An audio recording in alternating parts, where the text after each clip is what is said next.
자, 오늘은 페이지 492페이지 위생기구 및 배관용 재료적인 측면을 보도록 하겠습니다. 그래서 페이지 492페이지 보시면 위생기구. 자, 위생기구라는 것은 위생기구적인 측면, 이것은 물을 사용하는 기구가 위생기구가 됩니다. 자, 그러면 욕조라든지 자, 싱크대, 대변기, 소변기, 세면기 이런 거 있죠? 전체를 위생기구라고 합니다. 그래서 위생기구의 자, 그 조건 개념이 나옵니다. 조건적인 측면은 여러분들 대변기나 소변기, 싱크대 이런 것이 흡수성이 커서는 안 되겠죠? 그래서 1번 개념을 기억하시고요. 1번하고 사실 5번만 공부해 두시면 됩니다. 흡수성은 적어야 되겠고요. 그 다음에 5번에 보시면 각종 형상 크기 및 제작이 쉬워야 돼요. 자, 그래서 대표적으로 대변기가 자체적으로 트랙 구조를 가지고 있죠. 그래서 둥근 타원형으로 되어 있으면서 내부에 S트랩을 갖춰야 되잖아요. 그래서 이 제작이 쉬워져야 됩니다. 그리고 2번에 위생설비의 유니타가 나옵니다. 유니타라는 것은 단위화 시켜놓은 것을 유니타라고 하죠. 유니타 또는 유니트라고 하죠. 유니트 이렇게 칭하는데 보통 유니타란 개념은 이 단위화 시켜놓은 겁니다. 단위화 시켜놓은 것을 유니트화 이렇게 칭합니다. 자, 이 유니트화의 개념을 해놓은 것은 현재 과거에는 현장에서 욕조나 이런 걸 직접 만들었어요.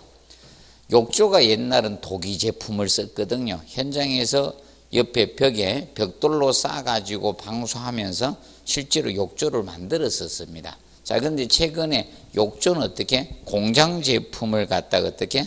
현장에서 조립하는 형태로 가는 거예요. 그리고 여러분 보면 대변기라든지 세면기 전부 다 공장 제품을 현장에서 조립을 합니다. 그래서 단위화 시켜놔야지만 조립을 할 수가 있죠. 만약에 규격이 맞지 않으면 어떻게 됩니까? 현장 조립이 불가능하잖아요. 그래서 유니트화에 대한 이점, 이것이 8회 때 출제를 했습니다. 유니트 2점이 8회 때 기출이 됐고요.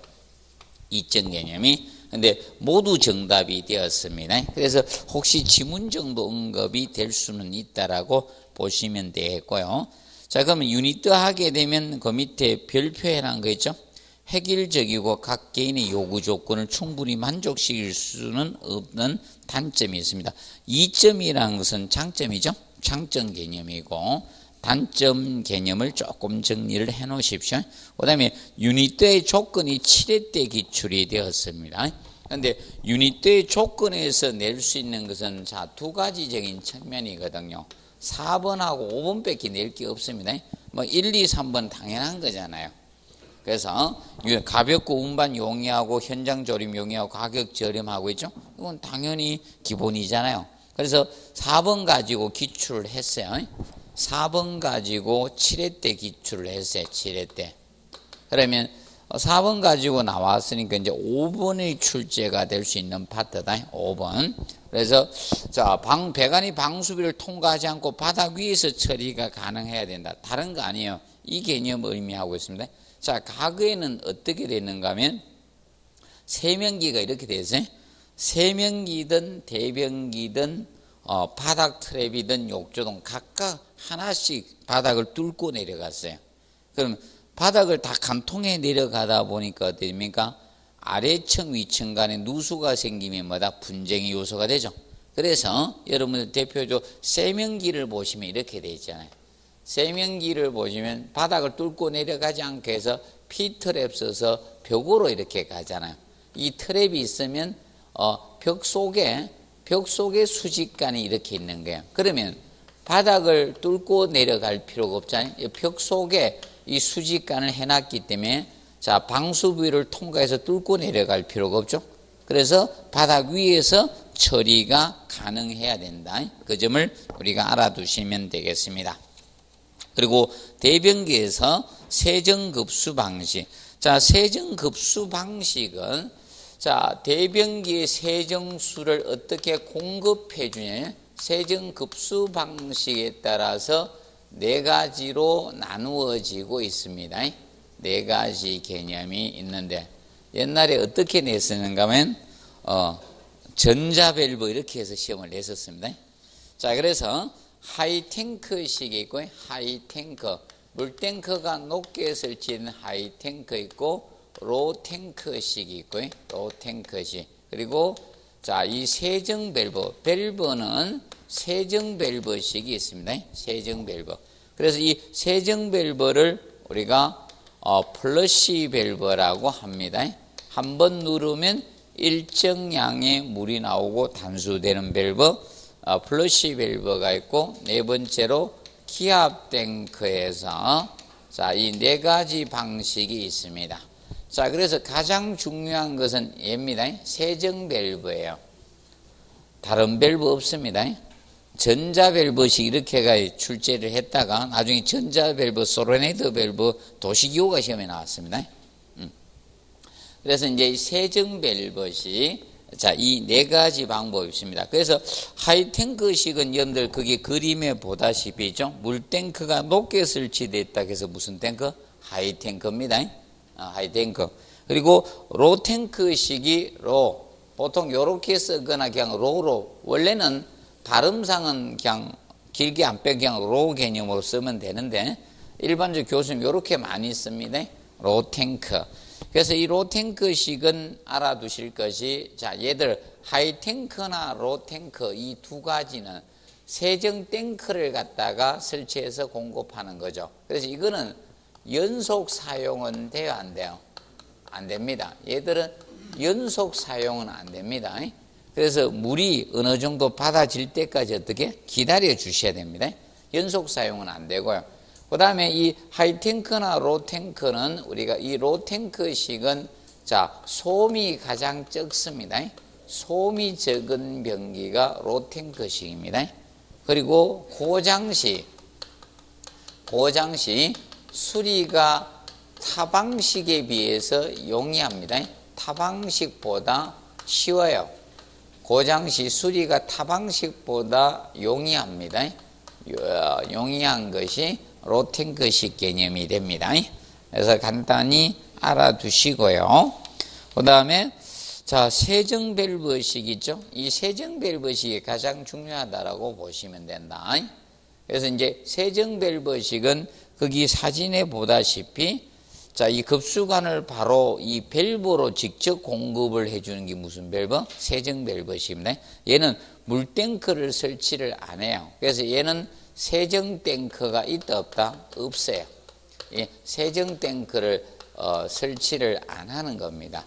그래서 급수관을 다이렉트로 밸브로 직접 연결해 주는 것이 세정 밸브식이 됩니다. 근데 그래서 얘는 탱크를 설치 안 하고 공급하다 보니까 연속 사용을 할 수가 있습니다. 연속 사용이 되는 방식입니다. 세정 밸브식은.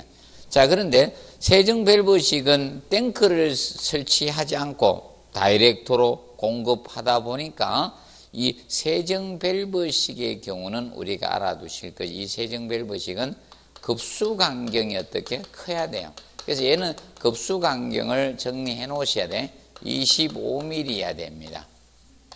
간격을 우리가 나타낼 때 두 가지가 있다 해서 간격은 자, 간격은 밀리미터 간격하고 밀리미터 간격하고 인치 간격인데 밀리미터 간격은 A, 인치 간격은 B로 표현하기로 했습니다. 그래서 25A가 돼야 됩니다. 그래서 이거는 정리해 놓으시고요. 시험에 아직 출제가 안 됐기 때문에 자, 이것은 세정 수량을 확보하기 위해서입니다. 세정 수량 확보 차원에서 확보하기 위해서 급수 간격이 다른 놈은 15mm인데 얘만 얼마? 25mm로 해 주셔야 됩니다. 그 점 알아두시고 그 다음에 급수압도 아직 출제 안 했습니다. 그래서 급수압이 최소 얼마 이상 확보해야 된다? 0.07. 똥 묻어놓고 똥칠한다 이렇게 외우시면 됩니다. 0.07메가파스칼 이상의 압력을 유지해 주셔야 됩니다. 그리고 크로스 커넥션을 방지하기 위해서 얘는 뭘 꼭 설치해야 된다? 진공 방지기. 이 진공 방지기가 바로 뭐다? 역류 방지기예요. 오수의 역류를 방지해야 돼요. 역류 방지기. 그래서 백큐ම් 브레이커라고 칭하죠. 백큐ම් 브레이커. 그래서 이걸 설치해서 오수가 급수로의 역류를 방지해서 크로스 커넥션을 방지해야 되는 것이 세정 밸브식이에요. 자, 그리고 기압된 거식은 이 가압수를 넣어서 조금씩 넣어주는 거예요. 자, 그래서 보통 이런 건 이 방식이 뭐가 됩니까? 기압된 겁니다. 간혹가다 누르면 일정 있다가 물을 조금 양물 가지고 쏟겨서 팍 쏘는 거 있죠. 그래서 여러분들 보통 이겁니다. 기차 타가지고 KTX 타가지고 이렇게 누르면 버튼을 이렇게 누르면 좀 있다가 팍 쏘는 거 있죠. 걔가 바로 기압된 거식이다. 작은 강력. 왜냐하면 기차에다가 많은 물을 싣고 다닐 수는 없잖아요. 맞아요? 옛날에 기차는 철로변에다 다 버렸어요. 옛날에 그 영하에 그 철길을 왜 걷느나 이해를 모르겠어요. 똥길인데. 어디만 우리가 시내에 들어오면 사용하지 마라 하잖아요. 기차 안 타고 다녔습니까? 옛날에 다니면 시내에 들어오면 화장실에 가지 마라 하거든. 사용하지 마라 방송을 하거든요. 그러니까 철길인데 그 여기에 다 떨어져 있으면 그렇잖아요. 휴지하고 막 변선해. 그래서 방송을 하거든요. 사용하지 말라고. 그래서 철길 다 날리면서 다녔거든요. 철길 주변 휴지가 그겁니다. 똥 닦고 버린 휴지입니다. 그래서 그 기압된 그런데 이겁니다. 그냥 이렇게 물 내리는 건 아니고 이렇게 팍 쏘는 거죠. 걔가 기압된 거식이라고 보시면 됩니다. 자, 그리고 이제 대변기 세정 방식이 한 분류 나오죠. 이건 세정 급수 방식이고, 그 다음에 세정 방식. 세정 방식은 오물의 세정 원리죠. 오물의 세정 원리에 따라서 분류한 거. 세정 원리에 따른 분류가 세정 방식이 됩니다. 그래서 그 첫 번째 세출식이 있고요. 세출식. 자, 세출식은 동양식 변기에 쓰죠. 얘는 변자가 없죠. 그래서 여러분들이 일반적으로 이렇게 된 부분이 됩니다. 자, 물의 이 분출을 이용해서 자, 낙차시켜. 자, 이렇게 돼 있잖아요. 변기가. 봉수가 요 앞에 있어요. 트랩이 요 앞쪽에 있거든. 그러면 오물을 여기 투하해서 여기 뒤에 구멍에서 물이 분출되잖아요. 물의 분출을 이용하는데, 그러면 이 가장자리에서도 물이 분출되잖아요. 변기 가장에 물이 분출돼서 여기 폭포가 났죠. 여기 낙차 이용해서 세정하는 겁니다. 근데 요거는 요 낙차는 얼마 안 되거든. 맞죠? 폭포가 굉장히 낮죠. 이런 분들이 일반 개울에 쪼mat한 폭포밖에 안 돼. 그렇다 보니까 이 분출을 이용해서 세정한다 해서 무슨 식? 세출식입니다. 그래서 이제 세출식은 기억하실 것이 얘는 변자가 있다 없다? 없어요. 그럼 얘는 변자가 없다는 것은 자변기가 아니라는 거예요. 얘는 자변기가 아니다. 자변기가 아니라는 거예요. 이것은 변자가 없습니다. 자, 그리고 얘는 알아두실 것이 건조 면적이 커요. 변기의 건조 면적은 크고 유수면은 적은 변기야. 유수면이 적습니다. 그렇다 보니까 건조 면적은 크고 유수면이 적으니까 뭐가 발생이 많아요? 악취 발생이 많은 거예요. 악취 발생이 큰 것이 바로 이 세출식 변기다. 그러면 좋은 변기라는 것은 건조 면적은 적어야 돼요. 유수면이 넓은 것이 무엇이다? 좋은 변기의 조건입니다. 자변기는. 이렇게 보시면 되고, 수세식 변기는 이렇게 보면 된다. 그래서 이 세출식 변기는 그래서 건조 면적은 작다하면 안 돼요. 크고 유수면은 적은 것이 세출식 변기의 특징이에요. 그래서 이 세출식 변기는 공동주택에는 조금 어떻게 부적합하죠. 근데 초창기에 우리가 설치된 데가 있어요. 부산에 아파트 지면서 이 세출식 변기를 해놓은 데가 있어요. 에이, 농담 아니고 손들어 보라니까 진짜 손드시더라고요. 무슨 아파트 단지 그걸로 처음에 했다 가대. 그 다음부터는 안 했는데 어느 아파트 단지에 이것이 있었습니다.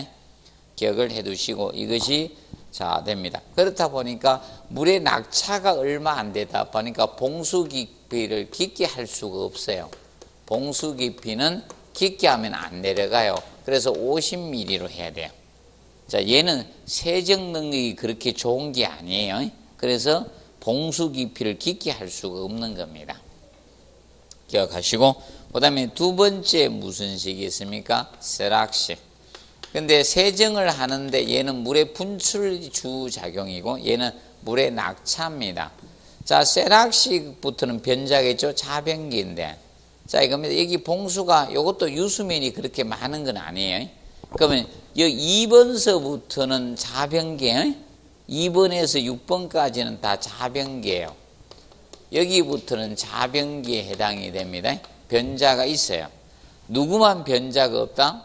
세출식 변기만 변자가 없습니다. 자, 그러면 세락식 변기는 자변기 중에서는 건조 면적이 커요. 그럼 여러분입니다. 건조 면적이 가장 큰 것은 무슨 식이다? 세출식입니다. 그 다음에 세락식은 건조 면적이 두 번째라고 보시면 됩니다. 그러면 세락식은 얘도 건조 면적이 좀 커요. 건조 면적이 자변기 중에는 좀 커요. 유수면이 좀 적어요. 유수면이 좀 적은 거다. 그렇다 보니까 이 세락식은 이거죠. 여기에서 물을 떨어뜨리는 거예요. 위에서. 물의 낙차 위에서 떨어뜨려가지고 물의 이 낙차로 오물을 세정하는 게 주 원리가 물의 낙차로 오물을 세정을 하는 변기예요. 세정을 합니다. 그렇다 보니까 얘도 어떻게 됩니까? 이 세락식의 경우도 봉수 깊이를 깊게 할 수가 있다 없다? 없어요. 그래서 얘도 봉수 깊이는 50mm로 해야 됩니다. 50mm. 그런데 자변기 중에서는 그래도 얘가 뭔가 하면 저겁니다. 냄새가 좀 많이 나요. 세락식이. 그리고 세 번째 보시면 무슨 식이 있다? 사이펀식. 그래서 사이펀식하고 네 번째 보시면 사이펀 제트식이 나옵니다. 사이펀 제트식 차이점은 이거라고 보시면 되죠. 사이펀식은 사이펀 작용을 이용하는 겁니다. 물이 낮은 곳에서 높은 곳으로 흐르려고 하는 현상을 뭐다? 사이펀 현상, 사이펀 작용이죠. 얘는 사이펀 작용을 원리를 이용한 겁니다. 그래서 오늘 집에 가서 연습해 보면 돼요. 자, 이 변기에다가 물을 졸졸졸 부어 보세요. 그러면 안 내려가요. 근데 일시에 어떻게? 양동이로 한꺼번에 많은 물에 확 하면 사이펀, 자기 사이펀 작용이 싹 내려가죠? 그러면 사이펀 작용을 이용하는 거고 얘는 사이펀 작용하고 U자간 형태에서 물이 낮은 곳에서 높은 곳으로 흐르려고 하는 현상이 사이펀 작용인데 사이펀 작용, 자기 사이펀 작용을 이용하는 거죠. 사이펀 작용하고 제트 작용 두 가지를 동시에 활용하는 겁니다. 제트 작용은 물을 분사시키는 작용입니다. 분사시키는 것이 제트 작용이다. 이 두 가지를 활용하는 것이 사이펀 제트식이에요. 자, 그런데 주의할 거는 그죠? 사이펀 작용을 활용하는 것들은 전부 다 세정 수량이 많이 들어가요. 많이 들어갑니다. 그럼 얘들은 세자가 들어간 세출식이나 세락식의 경우는 어떻게? 적습니다. 그래서 이제 두 가지 중에 사이펀식은 봉수 깊이를 우리가 봉수 깊이를 얘는 65mm 정도 할 수 있거든요. 근데 얘는 사이펀 제트식의 경우는 사이펀 작용 제트 둘 다 활용하다 보니까 봉수 깊이를 더 깊게 할 수가 있는 거야. 그럼 얘는 봉수 깊이를 75mm 정도 할 수 있는 거야. 그러면 세정 작용의 원리에 따라서 봉수 깊이가 어떻게 달라질 수가 있다는 거야. 달라질 수가 있다. 자, 봐두시면 되겠고. 자, 그리고 이제 거기 보시면 5번에 뭐다? 블롯 아웃식 치출식이 나옵니다. 블롯 아웃식. 이 블로드 아웃이 치출식의 경우는 이 블로드 아웃식은 자 보통 얘는 어떤 작용의 원리를 하는가 하면 자 이겁니다. 주 원리가 여기 이제 트랙 구멍이 여기 이렇게 해서 여기 봉수가 이렇게 있을 때 이렇게 여기 물이 이렇게 차 있잖아요. 그럼 여기 이제 트랙 구멍이 있을 때 Z공이 이쪽에 구멍이 뚫려 있어요. Z공이 이쪽에 뚫려 있어서 물을 분사하는 구멍이 여기 뚫려 있습니다. 그래서 이 배수 방향으로 Z작용, 물을 분사시키는 거야, Z작용을. 그래서, 블로드 아웃식은 불어내겠다는 겁니다. 그래서 이거는, 배수 방향으로, 자, 우리 뭐, Z작용을 해서, Z작용을 물을 분사시켜서, Z작용으로 오물을 세정하는 겁니다. Z작용을 배수 방향으로 불어내게 하는 방법입니다. 배수 방향으로 Z작용을 해서 오물을 세정하는 겁니다. 오물을 배출하는 방식입니다. 이것을 블로드 아웃식 치출식이라고 합니다. 그런데 블로드 아웃식 치출식은 알아두실 것이 이겁니다. 얘는 수압이 커야 돼요. 수압이 0.1 메가파스칼 이상이 돼야 돼요. 그래서 수압이 가장 커야 되는 대변기가 무슨 식이다? 블로드 아웃입니다. 수압이 가장 커야 돼요. 수압이 가장 큽니다. 가장 크다는 거. 그리고 소음이 제일 커요. 소음이 커요. 소음이 크기 때문에 공동주택에 부적합합니다. 공동주택에 부적합 환경기가 블로드 아웃식입니다. 그래서 이 블로드 아웃식은 공공장소에 쓰는 거야. 공공장소에 우리가 사용을 하는 것이 블로드 아웃식 치출식입니다. 자, 그래서 알아두시고요. 그리고 마지막에 보면 사이펀 보로텍스식 나오죠. 사이펀 보로텍스식. 원래 원어는 사이펀 보로텍스식이 맞고요. 얘는 사이펀 볼텍스식이라 보통 씁니다. 교수님들이 볼텍스식 이렇게 씁니다. 원어는 사이펀 보로텍스식이 맞고요. 사이펀 볼텍스식. 자, 사이펀 볼텍스식은 사이펀 작용하고 물의 회전 운동에 의한 와류, 소용돌이 두 가지를 활용하는 거예요. 와류 작용. 자, 이 두 가지를 기억하시면, 자, 얘는 항상 요거 와류 작용, 물의 뭐다? 회전 운동을 위한 와류 작용. 소용돌이 치면서 내려가는 것이 무슨 식이다? 사이펀 볼텍스식이 됩니다. 요거 하고. 혼돈하지 않도록 좀 정리를 해 두시면 되겠습니다. 자, 기준 잡아 두시고요. 그 다음에 위생도기 쪽은요, 당분간 안 해도 됩니다. 도기 쪽은. 여러분, 대변기가 바로 도기 제품이에요. 대변기가 도기예요. 그래서 이 도기는 뭐 종합문제 지문 정도 언급을 할 수가 있을 겁니다. 18회 때 나왔기 때문에 19회 뭐 됐다고 바로 낼 수는 없습니다. 얘는. 이렇게 보시면 되고. 그 다음에 배관 쪽에서 배관 쪽에서 우리가 보실 거는 이겁니다. 현재 앞전 시험에는 어디로 갔는가 하면 스테인리스 강간의 접합법 쪽으로 갔고요. 그래서 여러분들이 이제 순서상 이제 보시면 이렇게 보시면 되겠습니다. 지금 현재 3번의 연간을 가장 먼저 낸 게 3번의 연간이에요. 3번의 연간 개념을 기출했고요. 그리고 나서 동간 쪽으로 갔습니다. 4번의 동간 쪽으로 한참 내다가 동간에서 내다가 이제 시험에 간 것이 무엇으로 갔는가 하면 그 5번의 스테인리스 강간으로 갔습니다. 예. 스테인리스 강간 쪽으로 갔어요. 강간. 자, 스테인리스 강간은 일반 강간의 단점을 보완하기 위해서 설치된 겁니다. 그래서 크롬을 함유시켜서 만든 것이 스테인리스 강간이죠.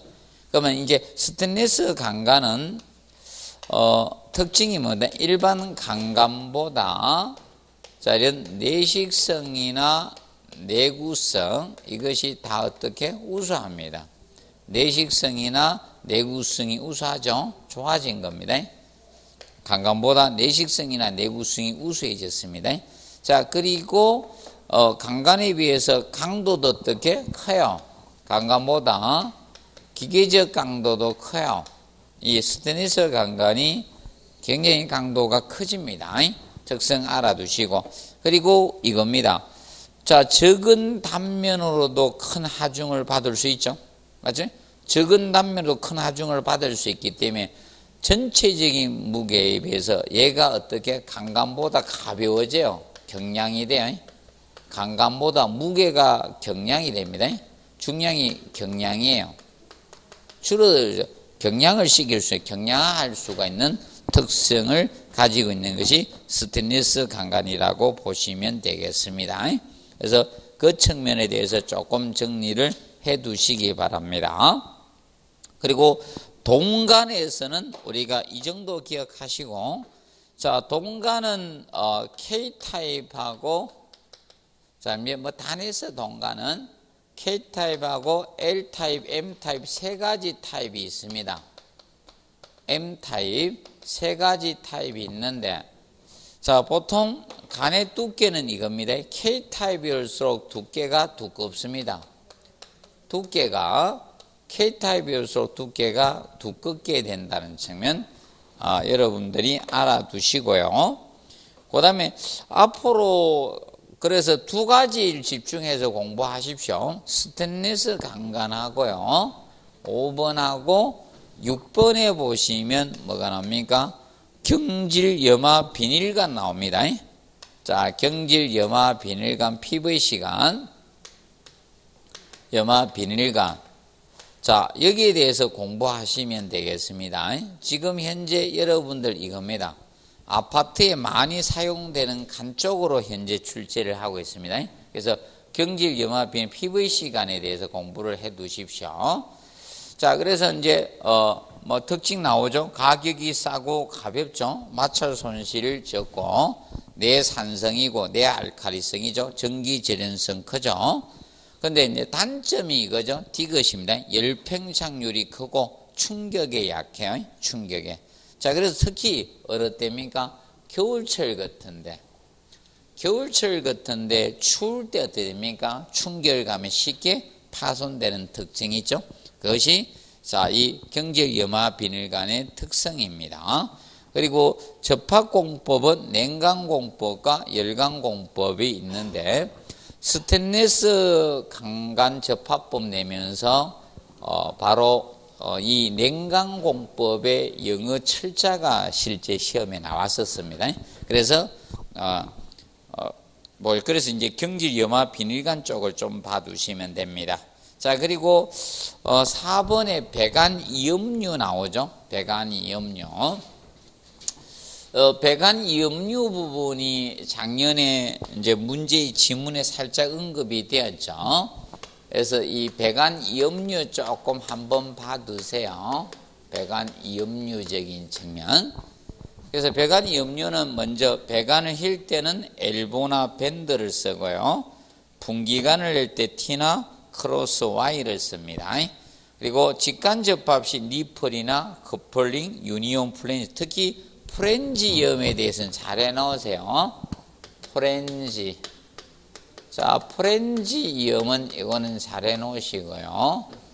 자, 프렌지염은 직관 접합에도 사용이 되지만, 자, 이런 밸브 및 이런 기구류 있죠? 기구류 설치에도 사용이 됩니다. 설치에도 사용이 돼요. 아니면 이런 교환 교체가 자주 발생되는데, 교환이나 교체가 자주 발생되는데, 이 부분에 프렌지염을 씁니다. 프렌지. 그래서 프렌지는 여러분들 이것이 프렌지입니다. 자, 거기 잠시 보시면 페이지, 자, 거기 505페이지 보면 밸브에 보면 밸브가 많이 나오죠. 505페이지 보면 둥그런 거 옆에 붙었죠. 505페이지 뭐 위에 체크 밸브를 보지, 그 둥그런 거 붙어 있죠. 그리고 넘겨 보시면 다시 506페이지에도 스테이너도 옆에 둥그런 거 붙어 있죠. 맞죠? 그러면 둥그런 거 이렇게 붙어 있으면 여기 배관이나 이런 게 있으면 여기에다 나중에 배관을 접합할 때 볼트로 이렇게 쪼거든 이렇게. 이런 식으로 되면 이렇게 쪼는 겁니다. 이렇게 해가지고. 그러면 지금 현재 이 둥그렇게 된 게 이것이 무슨 이염이다? 프렌지염이 프렌지. 그러면 거기 보면 스테이너도 있죠? 좌측 우측에 보면 둥그런 거 두 개 붙었죠? 프렌지염이 스테이너 여과장치. 그래서 프렌지염의 도시기호는 이렇게 표현합니다. 양쪽 크기가 똑같으면 되는 거예요. 이렇게 양쪽 크기가 동일하면 이것이 도시기호예요. 프렌지염 도시기호예요. 둥그런 게 양쪽 크기가 동일하잖아요. 그래서 프렌지염 도시기호가 이렇게 표현합니다. 프렌지염은 잘 기억해 놓으시고, 그 다음에 구경이 다른가를 접속할 때 뭐 쓴다? 리두셔나 부싱, 편심염 이런 것을 쓰게 됩니다. 그리고 이경자가 들어가면 다 돼요. 이경자가 들어가면 다 돼요. 이경 소켓이든 이경은 구경이 어떻게 다르다는 거 아닙니까? 다르다. 뭐 이경자가 구경이 다른간을 접속할 때는 뭘 붙이면 된다? 이경이란 단어를 다 붙이면 됩니다. 그리고 편심은 중심축을 다르게 한 게 편심이죠. 자, 그러면 예를 들어서 이겁니다. 자, 여기는 간이 이렇게 컸어요. 그러면 이렇게 중심축을 이렇게 맞추다 보면 여기에 간경이 적은 것이 오고요. 간경이 큰 것 두 개를 접촉하게 되면 자, 이렇게 되겠죠. 예를 들어서 이음을 하게 되면 이런 식으로 해서 배관이 이렇게 줄어들 거 아닙니까? 이런 식으로. 그럼 이렇게 접합을 하게 되면 어떻게 됩니까? 이 하단부의 큰 배관 밑에 여기에 물이 어떻게 고이겠죠? 맞죠? 여기 이제 물이 고임 현상이 생길 수가 있는 거야. 그러면 이렇게 하면 안 되기 때문에 바닥을 맞춰주는 게 편심염이에요. 그러면 이거 중심축이 같잖아요. 그러면 편심염 종류들은 이겁니다. 그럼 여기 큰 간경이 가는데, 자, 이렇게 처리를 해준 겁니다. 이런 식으로 해서. 그럼 이 간경이 틀려질 거 아닙니까? 그럼 밑에를 수평을 맞추게 되면 여기 배관의 중심축하고 여기의 중심축이 달라지죠? 맞죠? 그러면 이게 무슨 염이다? 편심염 종류다. 밑에 수평을 맞춰준 겁니다. 이것이 편심염 종류다. 그럼 편심이염 종류 중에 뭐 예를 들어서 뭐 편심이염은 종류가 여러 가지가 있습니다. 뭐 예를 들어서 편심 이경티도 있을 수 있는 거고, 뭐 편심 이경 엘보도 있을 수 있고, 편심 리두셔도 있을 수 있는 거고, 이경 엘보라든지 이런 것 등등 여러 가지가 있습니다. 이것은 응축 수평 배관에서 응축수 고임을 방지하기 위해서, 물의 고임을 방지하기 위해서 쓰는 게 무엇이다? 편심염 종류다 보시면 되고, 그 다음에 배관의 부식과 방지 대책 나오죠? 502페이지 보시면, 자, 이거는 거의 끝났어요.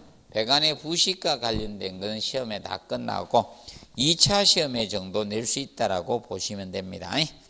그리고 밸브 쪽은 우리가 나오지 않은 밸브만 좀 집중적으로 보십시오. 현재까지 슬루스 밸브, 스톱 밸브하고 그 다음에 4번에 콕 출제됐고 그 다음에 6번에 스트레이너는 기출되었습니다. 자, 그래서 현재 나오지 않은 것이 2번의 하단에 4번에 보면 앵글 밸브가 안 나왔어요. 앵글 밸브에 대해서는 간략히 알아두세요. 앵글 밸브는 유체 흐름을 몇 도로? 90도로 바꿔주는 밸브입니다. 그래서 18회 때 콕이 냈었잖아요.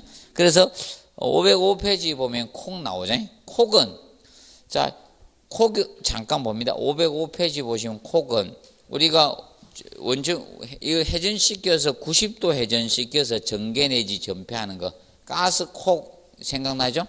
가스 콕은 90도 돌려서 전개 내지 전폐하는 거죠. 그래서 이거하고 헷갈리면 안 된다. 90도로 회전시켜서 전개 내지 전폐하는 것은 콕이고요. 유체 흐름을 90도로 바꿔주는 것은 무슨 밸브? 앵글 밸브예요. 그래서 그걸 혼돈하지 않도록 하십시오.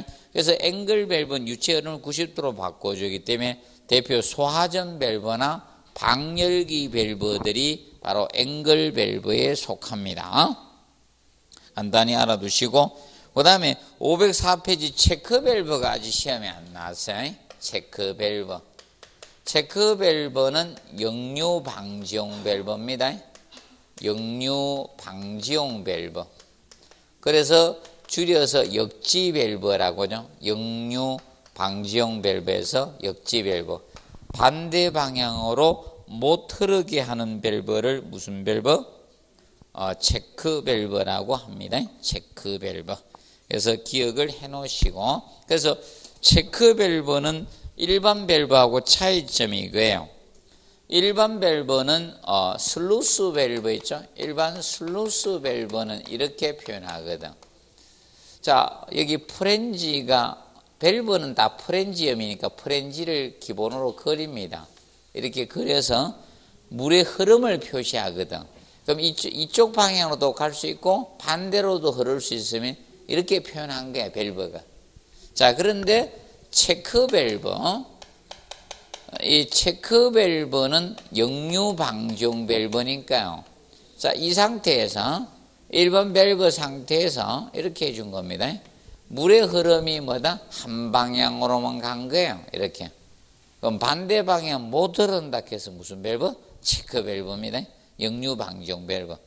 그래서 혼돈하지 않도록 하시고, 자, 콕은 이제 저것만 기억하세요. 시험에 나왔기 때문에 2차에 준비하시고, 써놓고 또 콕 쓰라고 낼 수도 있어요. 또 하나 쓰기 또 힘들어요, 나중에. 쉽게 쓸 것 같아요. 그래서 이제 콕은, 자, 콕은 우리는 도시기호 개념입니다. 자, 이렇게 다이아몬드 형태로 그리는데, 누워서 다이아몬드 형태로 그리면 이게 뭐다? 콕이에요. 이 콕 개념입니다. 자, 가마 밸브는 아직 나오지 않았습니다.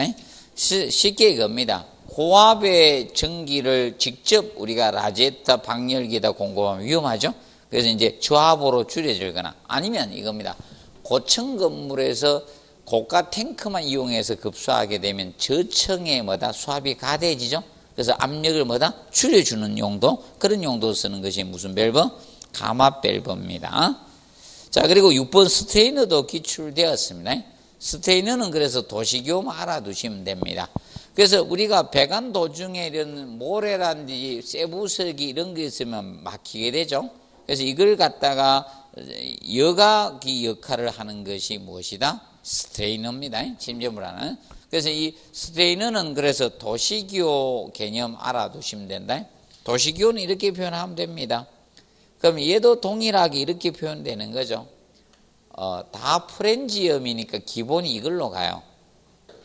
기본이 이걸로 가는 게 프렌지엄 한 거는. 이렇게 가고 나서 여기에 뭐다? 동그라미에 스테인의 약자 뭘 쓰면 된다? S만 딱 쓰면 되는 거야. 이게 스테인의 도시기호가 됩니다. 자, 그리고 우측에 507페이지 도시기호에서는 가스가 나왔었습니다. 가스가 배관 색채별 식표에서 가스 항색인데 검정색에서 기출했고, 그 다음에 넘겨보신 배관의 도시기호에서 기출된 건 절대 할 필요 없다. 급수관 출제됐습니다. 급수관 기출됐고, 그 다음에 거기 배수관은, 배수 쪽에서 배수관은 안 나왔어요. 그래서 나중에 배수관하고 통기관은 공부해 놓으면 돼요. 배수관을 낼 가능성이 없겠죠. 배수관은 실선으로 꺼도 되고, 아니면 드레인의 약자 뭘 쓴다? D를 쓰면 돼. 배수관. 그리고 통기관, 공기를 공급하는 통기관은 염들용으로 점선 아닙니까? 아니면 벤트 약자 뭘 쓰면 된다? V를 쓰면 돼. 그래서 배수 통기관을 해 놓으세요. 소화수관 기출되었습니다. 소화수관 기출됐고요. 자, 그리고 페이지 509페이지에서는 이제 프렌지엄이 나올 가능성이 높아요.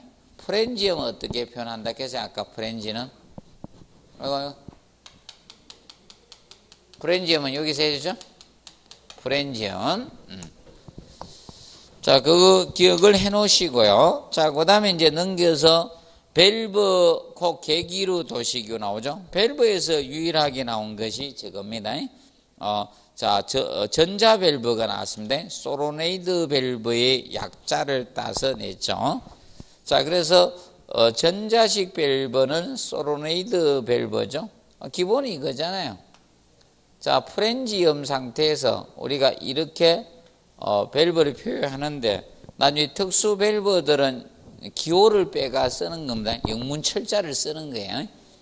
그래서 거기 뭘 썼습니까? S를 쓴 거죠. S. 소로네이드 밸브 S를 쓴 거죠. S. 소로네이드. 이게 9회 때 출제했는데 이때 제가 안 가르쳐 줬는데 맞춘 분들이 있습니다.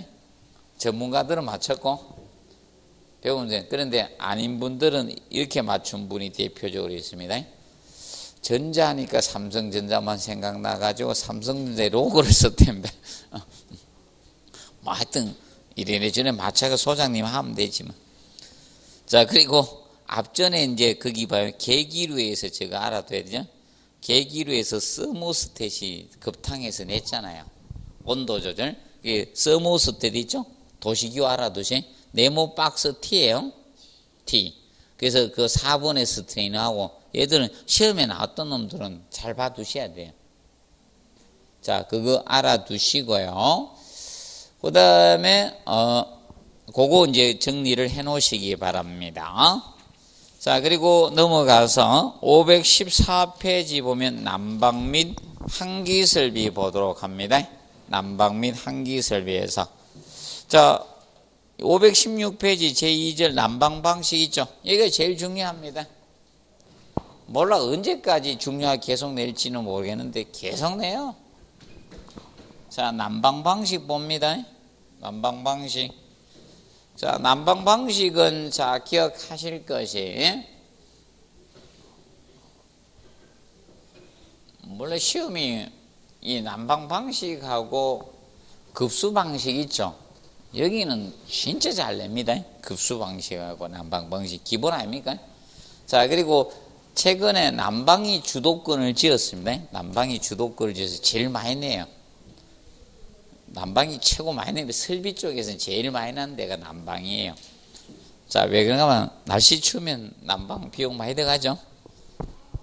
우리 집은 여름에 에어컨 비용보다는 겨울철 난방 비용이 엄청 많이 들어가는 것 같아요. 님들도 다 그렇죠? 우리 집에 에어컨 틀었는데 얼마 나왔더라 전기세가? 5만 원 안 나왔던데 4만 원 얼마 나왔. 난 많이 나올 줄 알았더만 28도로 트니까 별로 안 나오대. 온도 높이 트니까 별로 안 나오더라고요. 자, 그래서 이 난방 방식은 여러분들이 알아두십시오. 이 난방 방식이 제일 중요해요. 난방 방식. 난방 방식에서 자, 먼저 이 난방 방식은 종류가 몇 가지 있는가 하면 4가지예요. 4가지. 그래서 제일 먼저 전기 난방이 있고요. 그 다음에 온수 난방이 있고, 그 다음에 복사 난방이 있고요. 복사 난방. 그리고 4번째 온풍 난방. 이 4가지 난방 방식이 있습니다. 그런데 아파트 난방이 무엇이다? 복사 난방이에요. 그래서 복사 난방이 최고 많이 나오는 이유가 이거예요. 복사 난방이. 그런데 여러분들 이 2개 난방은 무슨 난방? 이 2가지 난방이죠. 전기 난방이나 온풍 난방. 자, 온풍 난방 있죠. 요거는 간접 난방이고, 이거는 간접 난방이고, 공기를 가열해서 난방하는 걸 간접 난방이라 게 간접 난방. 그럼 저 위에 건 직접 난방인데, 그런데 이 전기 난방이나 온수 난방 있죠. 얘들은 대류식 난방이라고 해. 대류 난방 또는 대류식 난방 이렇게 칭합니다. 그래서 앞전에 그래서 시험 낼 때 대류 난방 이렇게 나오죠. 대류식 난방 이렇게 나옵니다.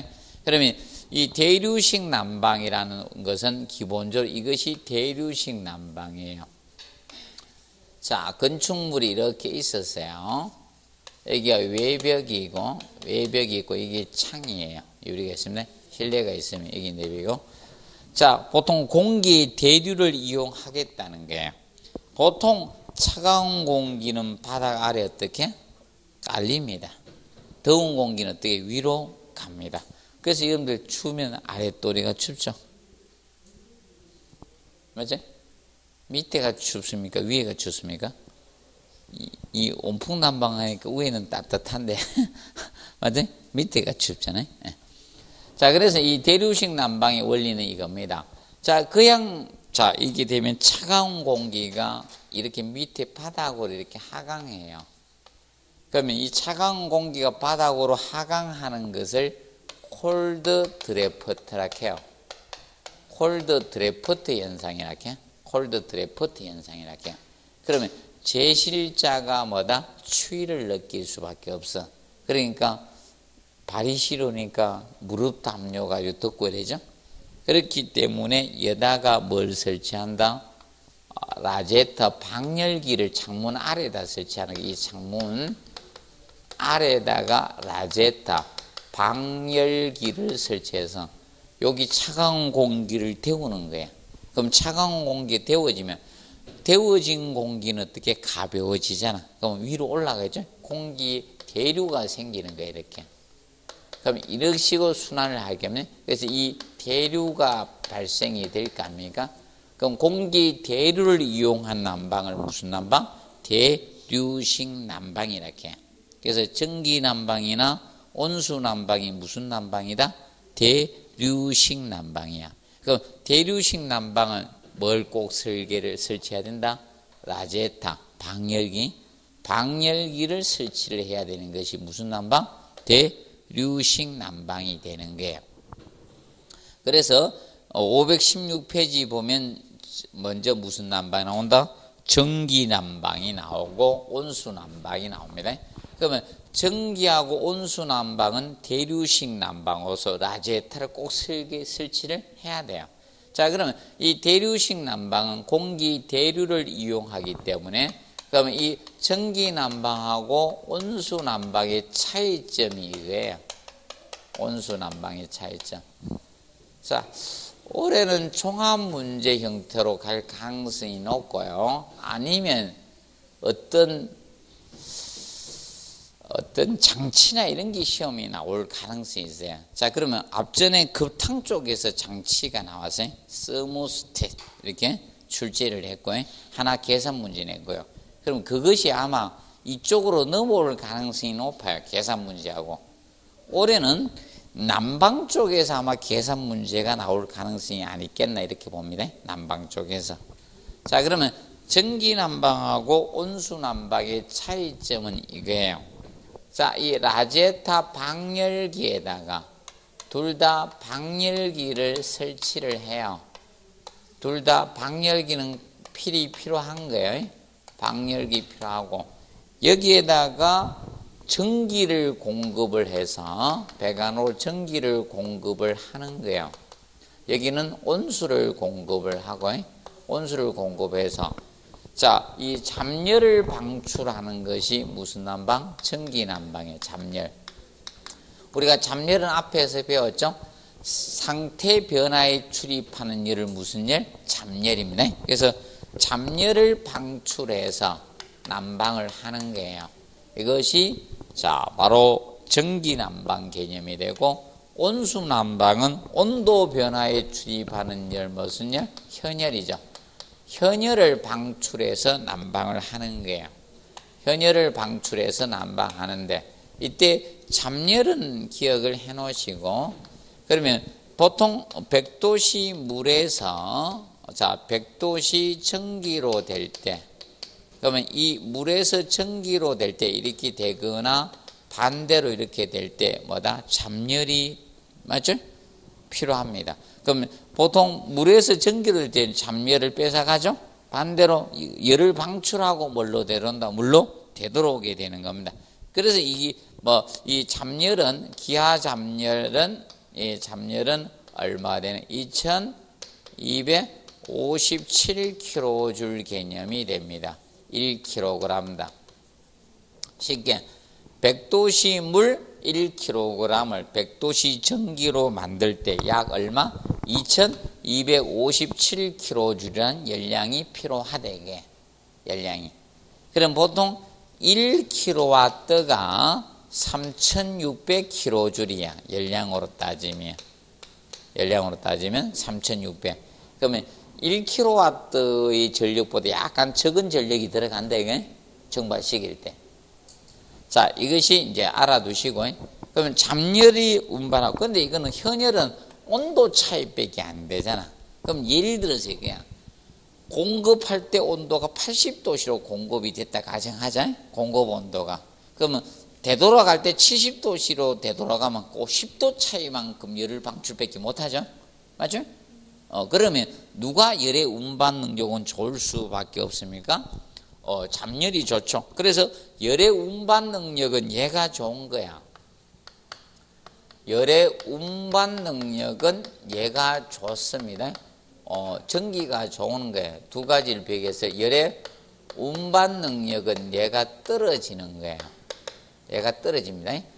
열의 운반 능력은 이 전기난방이 좋은 겁니다. 전기난방이 열의 운반 능력적인 측면은 좋아요. 그렇기 때문에 열의 운반 능력이 좋으니까 라디에이터 이 방열기 면적은 적어도 되는 거예요. 면적이 얘가 적어도 되고, 그러면 결과적으로 강경, 이 간의 지름도 적어도 되는 거예요. 그 반면에 온수난방은 열의 운반 능력이 떨어지기 때문에 방열 면적이 더 커야 돼요. 그럼 방열 면적이 커야 되니까 당연히 물을 보내는 간도 어떻게? 커야 되는 겁니다. 그렇다 보니까 시설비가 누가 비쌀 수밖에 없다? 온수가. 얘가 시설비는 비싸지. 시설비 많이 들어가는 거예요. 얘가 시설비는 싼 거예요. 그런데 시설비는 얘가 적게 들어갑니다. 전기가 이게 많이 들어가요. 그런데 시설비하고 관련되는 것이 제가 같이 갑니다. 시설비가 비싸지면 연용량은 커져요. 연용량은 어떤 재료가 축적할 수 있는 열량을 뭐다? 열용량이라고 해. 열용량. 그러면 열용량은 질량 곱하기 뭐다? 비열이다. 비열. 질량이 클수록 열용량은 어떻게? 커진다. 그러면 열용량이 크다는 것은 열을 오랫동안 간직할 수 있다 이 뜻이에요. 그러면 서서히 데워지고 서서히 식어가는 것이 뭐다? 열용량이 큰 거예요. 반대로 빨리 데워지고 빨리 식으면 열용량이 어떻게? 적은 거예요. 그래서 열용량이 크고 얘가 열용량이 어떻게? 떨어져요. 열용량 개념은 전기난방이 떨어지는 거예요. 기억하시고, 열용량은 얘가 적고 얘가 커지는 거예요. 열용량은 커집니다. 기억을 해 두시고요. 그래서 시설비는 얘가 싸다. 얘가 열용 같이 갑니다. 시설비하고 열용 같이. 그러면 쾌감도가 같이 가는 게 쾌감도가. 쾌감도가 얘가 좋은 거예요. 쾌감도는 얘가 떨어집니다. 떨어진다. 기억을 해 놓으시고. 자, 그리고 둘 중에 누가 소음이 클 수밖에 없어요? 상식적으로. 전기 아닙니까? 전기하면 소음이 커요. 소음은 얘가 커요. 얘가 소음이 적고요. 적습니다. 자, 그리고 방열량 제어성. 외기 급에 방열량을 제어하는 거. 방열량 제어성은 이거는 어렵죠. 떨어집니다. 얘가 방열량 제어성이 우수한 겁니다. 얘가 좋아요. 제어성은 온수난방이 좋습니다. 왜냐하면 온수난방은 이것만 해주면 됩니다. 온수난방의 경우는 라디에이터에 공급하는 온수 온도를 어떻게 조절해서 공급해 주면 되는 거예요. 그러면 열을 방출되어지니까 방열량 제어성은 누가 좋다? 온수난방이 좋습니다. 기억을 해 두시고. 그리고 배관 부식은 누가 빠를까요? 쉽게 이겁니다. 부식은 온도가 높으면 부식은 빠른 거예요. 온도가 높을수록. 그래서 쉽게 이겁니다. 물의 온도가 10도만 높아지도 배관 부식은 2배나 빨라져요. 그래서 급탕 가는 일반 강간 사용하지 않는 거예요. 그래서 급탄간은 전부 다 뭘 썼습니까? 동간 종류를 쓴 거예요. 동간 쓰니까 약간 푸른 그 약간 나오잖아요. 뭐가 나오니까 이상한 사람들도 관리사무소에 전화하니까 택택거리는 사람도 있잖아. 맞아요? 동간 급탕해 준 거 먹으면 돼, 안 돼요? 안 되죠? 그거 먹으면 어땠습니까? 이러면서 태클 끄는 사람들 간혹가다 있다 가대요. 그래서 배간무식이 얘가 빠릅니다. 배간무식은 얘가 느리다라고 보시면 되겠습니다. 그래서 전기하고 온수난방을 이렇게 비교해서 알아두시고요. 정리를 해 두시고, 그리고 혹시나 앞으로 대비해서 어떤 장치나 배관법 이런 걸 대비해서 여러분들이 517페이지 자 냉각다리 간략히 한번 봐두시고, 현재 시험은 517 하트포드 배관법 있죠. 접속법 이것이 기출되었습니다. 기출된 거는 기출이 안 된다 보시면 되겠고, 그리고 넘겨보시면 리프트염이 아직 안 나왔습니다. 리프트염이. 리프트염. 리프트염은 응축수를 끌어올릴 때 쓰는 배관법이에요. 그래서 거기에 그림과 같이 리프트염 나오죠. 계단 형태로 배관을 구성한 거예요. 그림에 보시면. 우측 상단 있죠. 그거 지금 이제 518페이지에서 그 B의 리프트염 해가 나오죠. 그림에 보시면. 요 배관법이 무슨 염이다? 리프트염이에요. 리프트염. 응축수를 끌어올릴 때 쓰는 배관법입니다. 진공 한수식에서. 그리고 전기 트랙 가지고 한번 기출이 되었었습니다. 그런데 종류 가지고 냈거든요. 종류 가지고 냈기 때문에 실제적인 전반적으로 했거든. 전기 트랩을 출제할 때. 그래서 앞으로 대비하기 위해서 저겁니다. 그 방열기 트랩을 알아두십시오. 방열기 트랩하고 자 저기죠. 버킷 트랩이나 이 세부적인 트랩을 좀 알아두시오. 옛날에 종류적인 측면을 다뤘거든. 어떤 형인가 이런 걸 다뤘습니다. 그 책에는 여기는 언급을 안 해놨는데, 그래서 이제 방열기 트랩을 열동 트랩이라고도 합니다. 방열기 트랩을 열동 트랩이라고도 합니다. 열동 트랩. 그래서 전기와 응축수를 분리시키는 기구입니다. 분리시키는 것이 방열기 트랩의 역할입니다. 그거 한번 봐두세요. 자, 그리고 6번에 전기 헤드 나오죠. 배관의 각 계통별로 전기를 고르게 급송하게 한 장치가 뭐다? 전기 헤드고 헤드. 자, 그리고 여러분들 이거죠. 우리가 난방할 때는 저기 헤드 방식에서 자 어디 싱크대 밑에 헤드 있죠.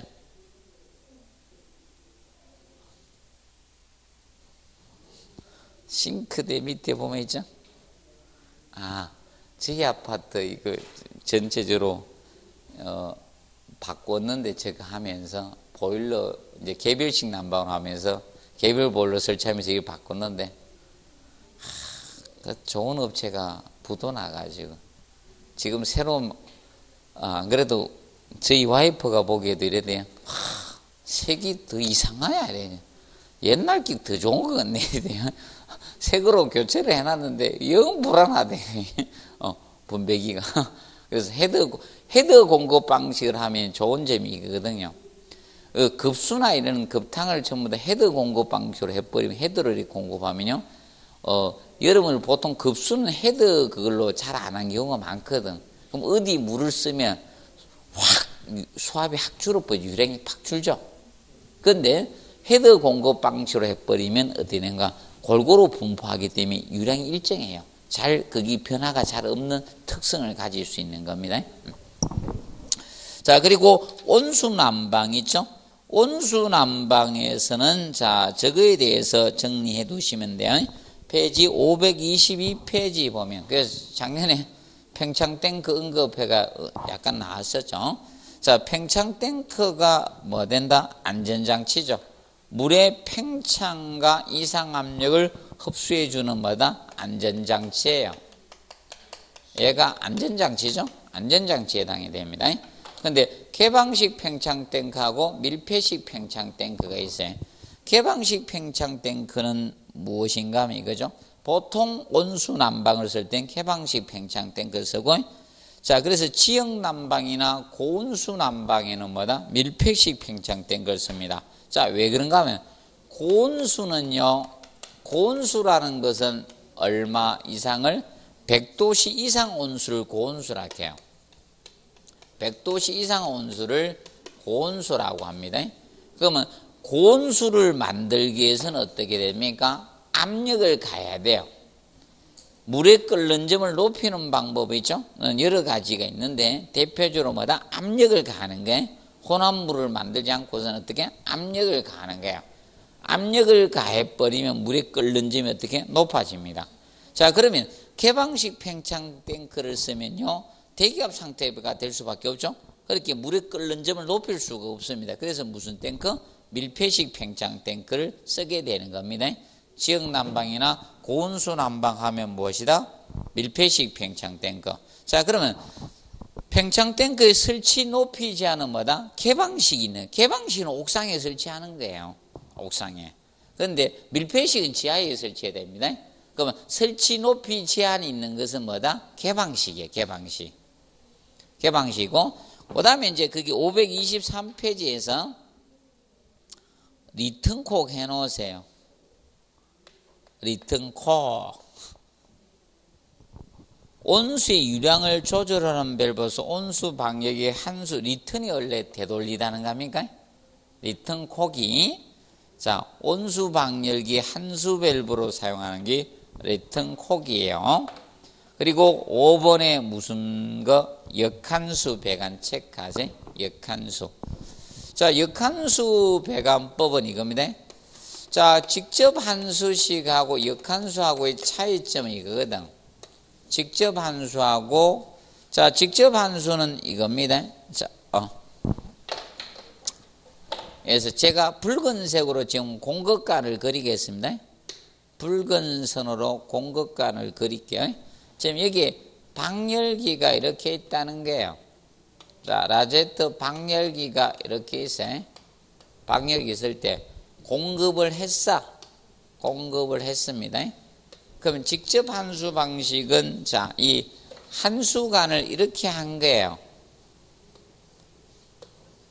이렇게 간 거예요. 한수관. 노란 선으로 제가 한수관을 끈 거예요. 이렇게 있습니다. 그러면 A, B, C가 있으면요, 이렇게 되면 어딘가 하면 A는 공급이 많이 돼요. C는 공급이 적게 돼요. 그래서 이렇게, 그러면 균등히 분배가 안 되는 거예요. 그래서 역한수 배관, 역한수는 이렇게 하는 게 역한수가 됩니다. 지금 현재 공급관은 그대로 가요. 자, 방열기가 이렇게 있어요. 라제트 방열기가 있는데 공급은 이렇게 동일하게 하는데, 자, 이 한수하는 간을 갖다 어떻게 해주는가 하면 이렇게 처리해 준 겁니다. 이렇게 해서 역으로 한수시키는 거예요. 역으로 되돌려서 이렇게 순환을 시키는 거예요. 이게 역한수입니다. 얘가 역한수 배관법입니다. 자, 그러면 여러분들이 보시기에 노란색으로 끈 한수관이, 누가 배관이 길어집니까? 역한수가 길어지죠? 그럼 얘가 배관 길이가 일반 한수보다 길어지는 거예요. 역한수가 얘가 배관 길이가 길어집니다. 배관 길이가 길어집니다. 그럼 배관 길이가 길어지면 시설비는 싸져요? 비싸져요? 비싸죠? 시설비는 많이 들어가는 거예요. 왜 이렇게 하는가 하면 이렇게 돌려야지 여기 탕전의 압력이 균등해서 골고루 나와요. 이렇게 하면요, 여기만 잘 나와요. 가까운 쪽만. 맞죠? 먼저 뺐으면 임자합니까? 맞죠? 아, 그러게 저거 하려고 하면 막 저거 난리잖아. 무슨 세일 한다 하면 있죠? 그 앞에 줄 쳐가지고 제일 앞에 있잖아요. 맞죠? 가서 빨리 고르라고 땅 하면 뛰어간다고. 호주도 뭐 박싱 대인가 그거 해가지고 막 난리대. 새벽 3시, 2시부터 와가 줄 있다가 막 또락 들어가네. 우리나라만 그런 줄 알았더니 외국도 그러네요. 근데 우리나라는 아침에 하면요, 다음날 저녁 때부터 서 있죠, 아마 미리 가가지고. 나 그 사람들 대단해. 거기 가가지고 자대요. 텐트 치고 막 깔아가지고. 이게 무슨 배관법이다? 역한수 배관법이 됩니다. 그래서 올해는 자, 이 장치들을 잘 봐야 되지 않겠느냐? 이 남방 쪽의 장치 쪽으로 갈 가능성이 높지 않겠느냐 봅니다. 그래서 나중에 세부적으로 조금 더 할 겁니다. 보시고 524페이지 복사난방부터는 잠깐 휴식하고 하도록 하겠습니다.